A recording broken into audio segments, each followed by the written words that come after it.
নমস্কার জনগণ, কেমন আছেন সবাই? আশা করি খুব ভালো আছেন। আজ রবিবার, আর রবিবার সকাল সকাল আমার একটা কেকের অর্ডার ছিল। সেই কেকটা আমি মোটামুটি রেডি করে নিয়েছি। দেখতেই পাচ্ছেন বাটারফ্লাইয়ের থিমের একটা কেক, এবং এই ডলটাও আমি নিয়ে নিয়েছি, কারণ ডলটা তখন বসালাম না, ওটা দিয়ে দেবো, কাস্টমার বসিয়ে নেবে, নাহলে পড়ে যাওয়ার একটা চান্স থাকে। দিয়ে বেরিয়ে চলে গিয়েছিলাম, আমার গ্রামের বাড়ির ওখানেই অর্ডারটা ছিল, তাই প্যাক করে আমি সোজা চলে গিয়েছিলাম ওখানেই, এবং ডেলিভারি দিয়ে আমি চলে এসেছিলাম আমাদের গ্রামের বাড়ি। আর গ্রামের বাড়িতে এসেই আমি যেখানে প্রথম যাই সেটা হচ্ছে মাঠের দিকে। বাড়িতে বাবা মার সাথে দেখা করে চলে গিয়েছিলাম মাঠঘাট দেখতে, পর্যবেক্ষণ করতে, কারণ আমার ভালো লাগে। এখন বিশেষ করে শহরে থাকি বলে আরও বেশি ভালো লাগে। তো কাজের সূত্রে যেহেতু শহরে থাকি, এই নেচারটা আমায় ভীষণভাবে এখন টানে। আর সবচেয়ে বড় কথা, এখানে আমি বড় হয়েছি, তো ভালো লাগাটা একটা আলাদাই ধরনের। তো সেই প্রেমটা আমি দেখাতে চলে গিয়েছিলাম, বা সেই প্রেমটা করতে প্রকৃতির সাথে আমি চলে গিয়েছিলাম। তারপরে এই যে গেছুড়ে দেখলেন কীরকম দড়ি করে ডাব নামিয়ে দিল।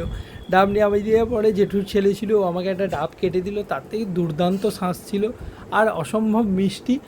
সেটা খাওয়া হয়ে গেল। খেয়ে দিয়ে আরও ভালো করে আমাদের কোন গাছে কী হয়েছে সেগুলো দেখছিলাম।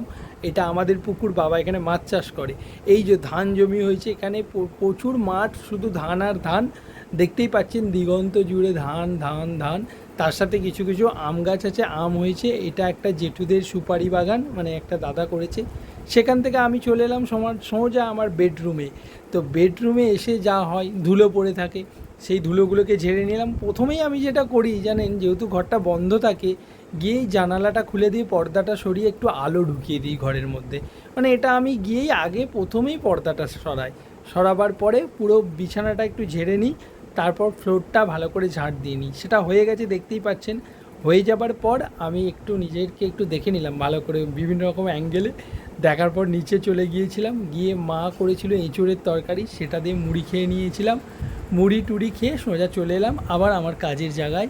প্রচণ্ড রোদ্দুর, মানে আজকে মারাত্মক গরম, তো সেই রোদটা মাথায় লেগে গিয়েছিল।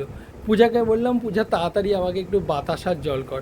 পূজা চটপট করে বাতাসার জল করে নিল, আর বাতাসার সাথে লেবু মিশিয়ে, নুন মিশিয়ে জলটা জাস্ট আমার অসাধারণই লাগে ওই ফ্লেভারটা। তো পূজা আমি দুজনেই খেয়ে নিলাম। খেয়ে মোটামুটি মাথাও ঠান্ডা হয়ে গেলো, পেট ঠান্ডা হয়ে গেল জল খেয়ে। তারপরে আবার কাজ করতে হবে, কারণ অনেক কাজ জমে গেছে। আমি যে সকালে ডেলিভারি দিতে গিয়ে বাড়ি গিয়েছিলাম, সেই মধ্যে অনেক কাজ জমে গেছে। এবার আমি কাজে যাই। টাটা। ভালো লাগলে লাইক, শেয়ার, ফলো করুন।